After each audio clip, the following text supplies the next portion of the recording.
Alright, hi folks, welcome to another Mini Masters video. I've been trying to record this video a couple times now, and small little blunders keep messing it up. Alright, so I was playing my ritual deck last night, a bit, and then I decided to play Palm's deck from last night, but his deck did change. So this is the deck he was running last night. His deck on the leaderboard now is this one, which I think I'm going to try out too. But I wanted to show some games from last night when I was playing while the kids were sleeping. So here we go. Get into the replays. So I'm going to try to jam through this a little bit faster than, because I had my headset unplugged. And I was just talking to myself. And this is fantastic.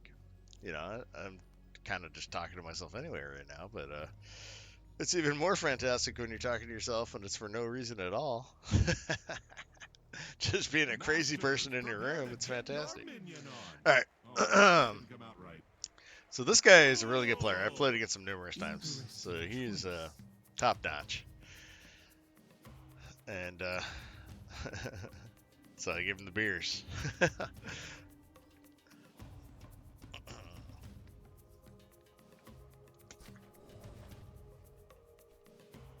So I did that just to open up the twins for me. The Shars'Rakk twins. And, you know, warrior on their side, plus evil Stixies. There's the evil Stixies.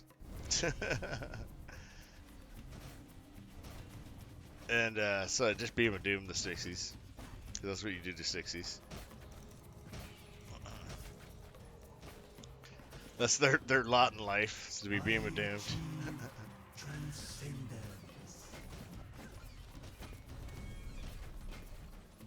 So this warrior is going to be a champ that I can get a ton of damage in. And then I play Thelec here instead of the Last Stand just because they had the Worthy SCRAT still. Even though he's wounded, I didn't want the Worthy SCRAT to get that much damage in on the dudes if I played the Last Stand.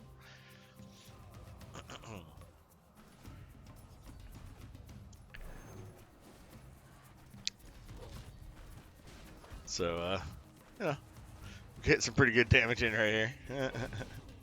And I was actually playing the Harbinger to try to end him. I was hoping it would actually target the base more, but he played too many minions out for the Harbinger to actually get there.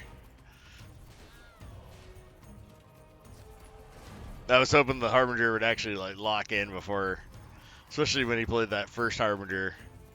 I was hoping he's so damn slow though he didn't lock into the base. Probably it could have been over if he had just locked into the base. And that was just to kill the Stixies.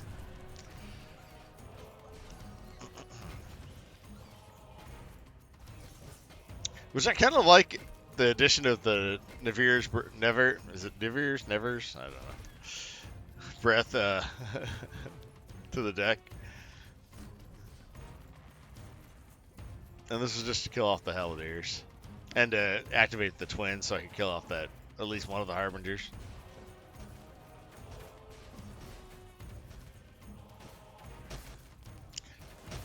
Fortunately, there's still another Harbinger to deal with. So I think I just play Jahun in the back.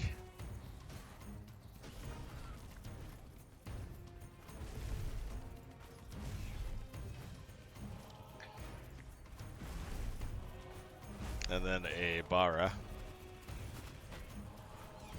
And that was a bad placement on the Bahra. I should have placed it over more towards the other dude over there, but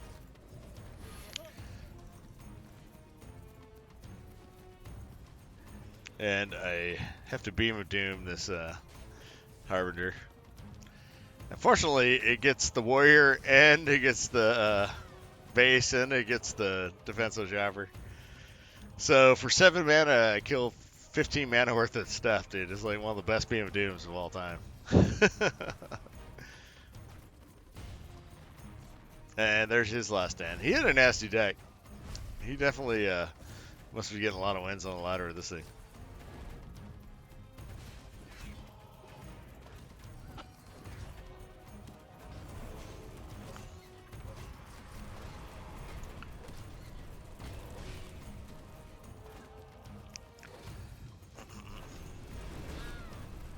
And there's the dragon.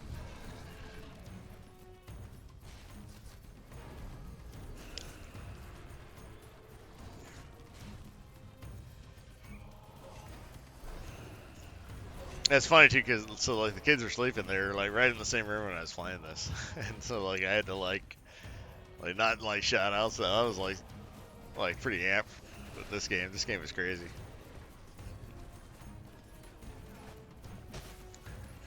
This is like one of those really good games.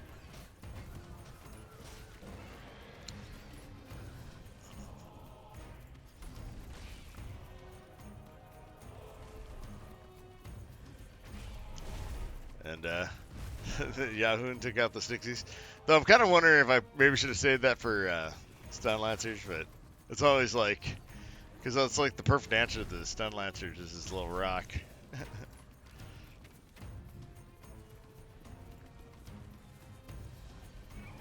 I think I just beam of doom the Harbinger.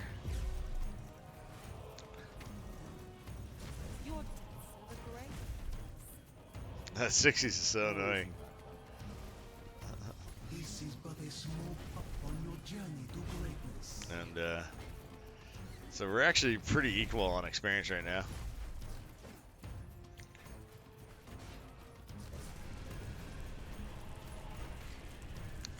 And just take out the Stixies once and for all.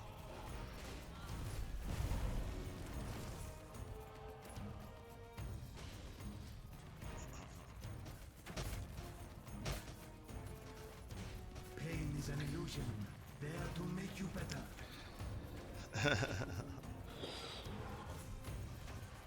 And he got some life back, unfortunately. And we have Mana Frenzy. We got there. Just a little bit ahead of him, too, so I was just like, oh man, just keep flying stuff to take the bridges. Here we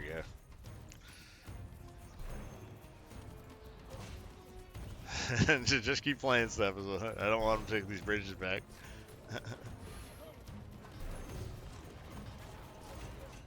And there it is.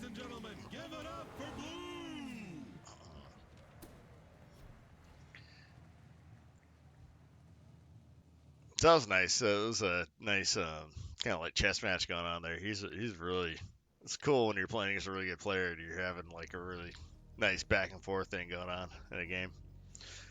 All right, so moving on.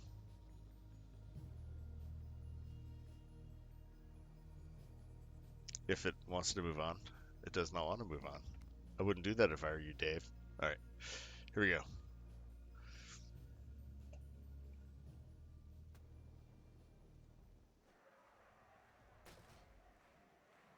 So, I guess we could show it from his point of view on this one. Why not?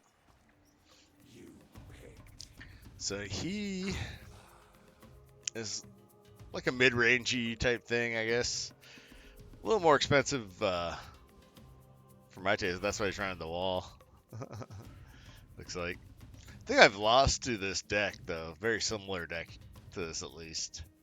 I don't know if by the same player or what. This looks very familiar. I wonder if the SCRAT Horde is more popular now since there's less stuff to deal with them. Because I've noticed SCRAT Horde in some decks more and more recently.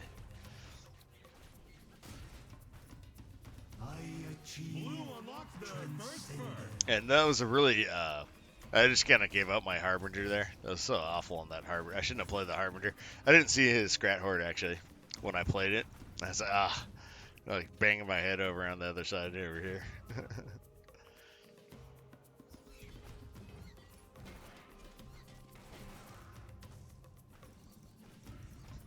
Alright. So unfortunately, each time I've had to I had to play my Thelec down to the other on the other side. There it is. And so I played the ritual on the opposite side to get pushes going from each direction. And I believe I beam doom the Spirit Mancer. There he is. He does give off a little spirit though. So I did get some good damage in right there though.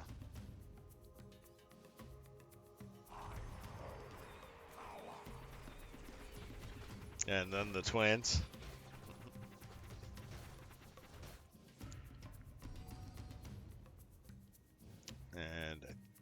guess he plays, yeah, defensive chopper. Seems pretty good. And that was a bad Nyrvir's breath. I thought it would be better. It ended up not being as good as it was.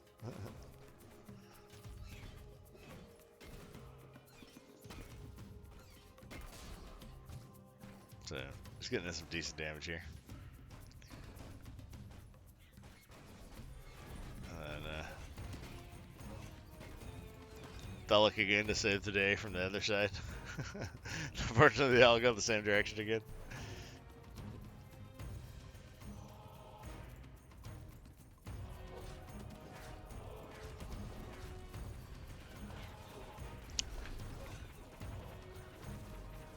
Now, unfortunately, the rock doesn't kill him there.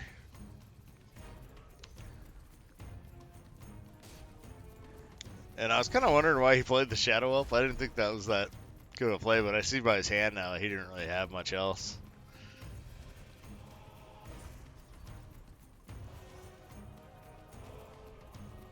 That's the thing with the mid-rangey stuff. But these big boys kind of take it out a lot faster.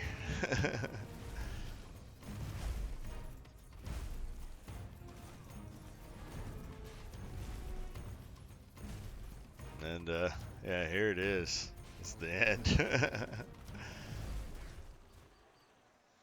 Alright, moving on. So now we're going to show off some of Palm's decks. Or one of Palm's decks that I played last night. That he changed. Alright. So moving on. So I want to get into some games here in a second, but I think I'm going to make that a separate video. I'm just going to show off these couple Palm games and then make that a different one. And hopefully it goes well. So here's a game against Choco Milk, playing the Palms deck.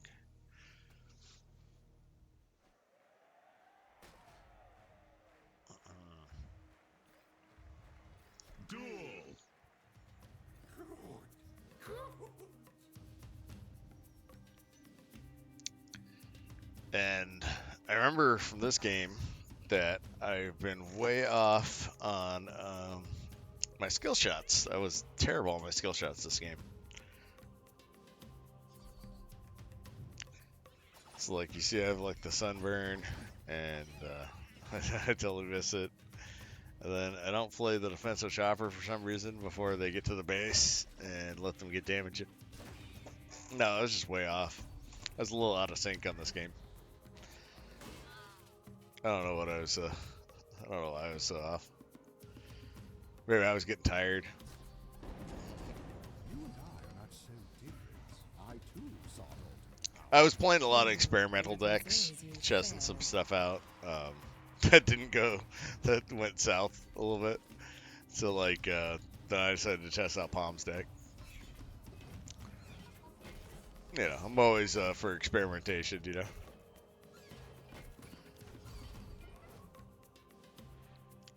Because I do believe still that there's a lot of, you know, hidden decks, even with like the nerfs and stuff that people are probably sleeping on that haven't found or whatnot. Combinations.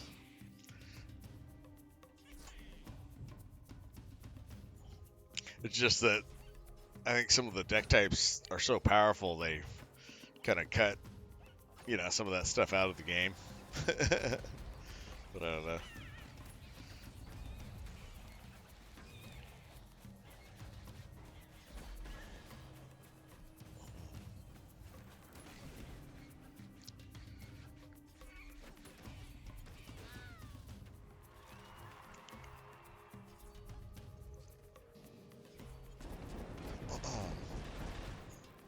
So that was an awesome, awesome chain lightning.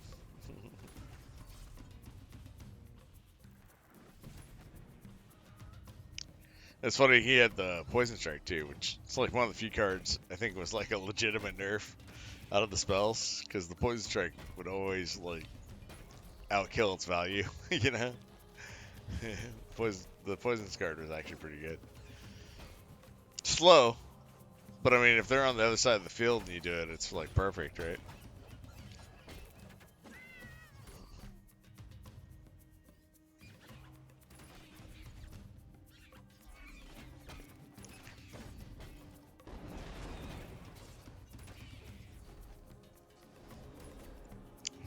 And yeah, this was a really tough deck to beat.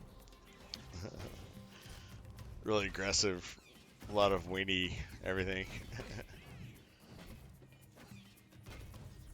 The good thing is that even though he had like a pretty good push there, like, you know, those units didn't do like I mean, they did decent damage, but it wasn't like a Jahun coming through or something.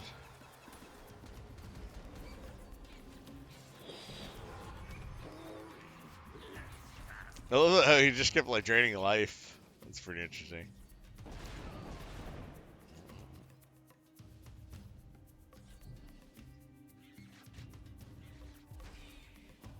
That was a decent Shars'Rakk. One of the few skill shots that I actually hit in the game.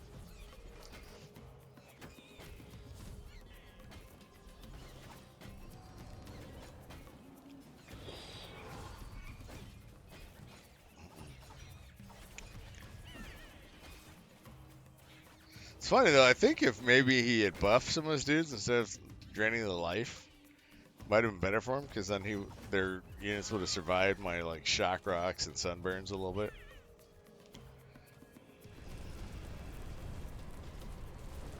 So that might have been a little like one of the few turning points that when I had the two healing guys survive. Yeah, those guys get such great value in this deck because, you know, they come back and then they come back from the tombs. Like, see, they're coming back again. So that was a lot of value.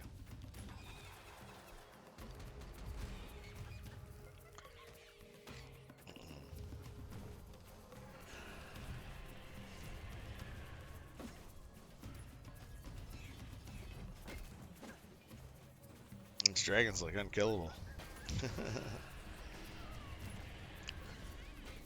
And unfortunately, his two hordes like just overwhelming right here. I messed up. I could have sunburned and saved one of them. I just was short on the draw there. Like the SCRAT horde, I didn't react quick enough, and then I didn't, or was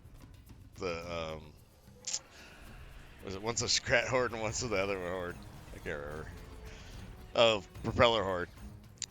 Like that one just kind of surprised me because he placed it in a pretty good spot out of the dragon. So like by the time I saw it, I just couldn't react to it. So that was just, it was, you know, good plays on him.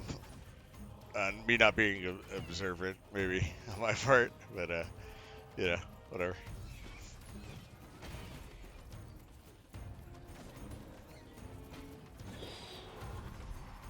And there's Mana Frenzy. We are in dangerously low life though. But we survived the dragon, and all we have to do is keep putting out dudes now.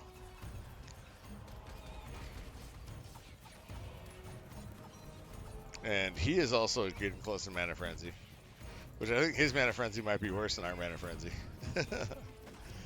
Because he has a lot more weighty units going on.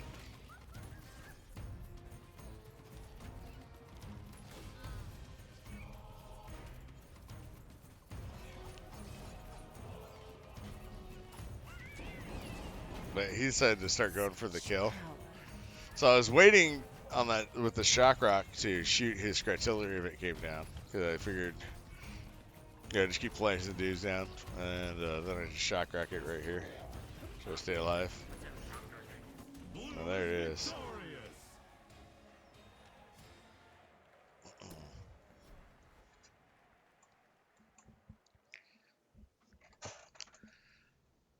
The cancer snipers. No. So very similar to the badass A-Fish 80s sniper deck. A little bit different. You know, only a couple cards. And then, so I guess we have another game I'll show of it. I'm not going to show the Mixa one because Mixa just decided not to play any cards.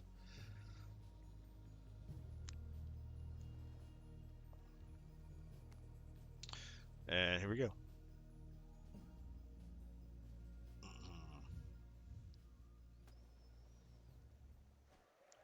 And we'll show it from our point of view, since we showed that other one from his point of view.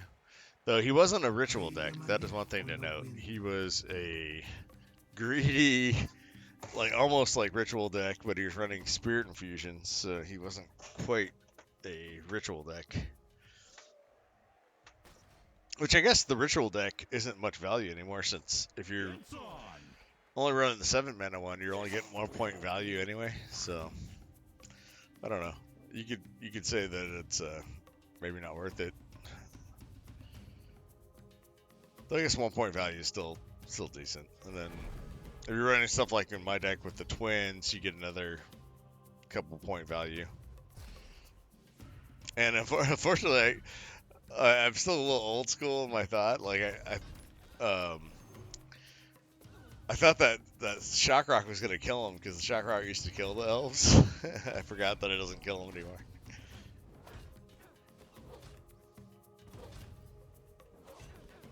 So I play the Jolo to help out here. Because I didn't want to take a bunch of damage from the Lord Thelec. And that shock was, I knew that they were the illusion, so I shocked to get rid of them to keep the sniper alive. I think, yeah, I just played Tombstone here to try to save my sniper. Unfortunately, the other sniper lost interest and just started shooting the base, which, I mean, it could be a good thing, because he's getting a truck ton of damage in, but...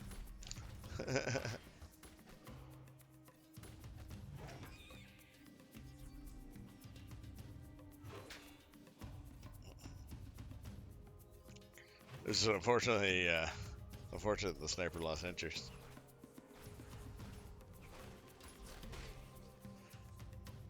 And then, another unfortunate thing is that the dude came with summonings. At least the Jolo keeps him distracted for a bit there. This is another tombstone I have to sacrifice to kill off these werewolves.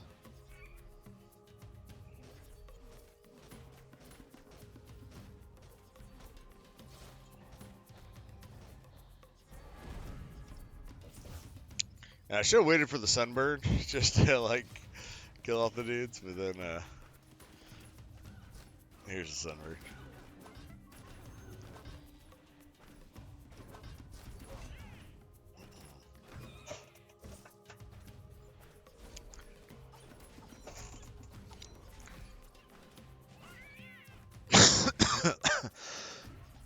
Excuse me. Now it was note here when he played that when he played the Brothers of Light, he had that Last Stand in his hand. I probably would have played the Last Stand first, and then did the Brothers of Light, but no, because the Brothers of Light ended up not doing very much.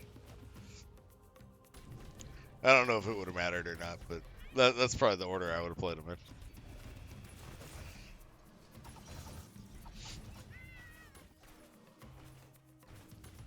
And look at that. Look at that sunbird just miss. Oh man, my skill shots.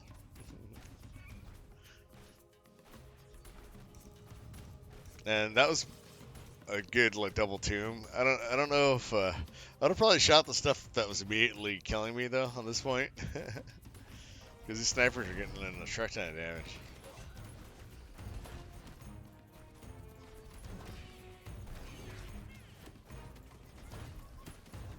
And there it is.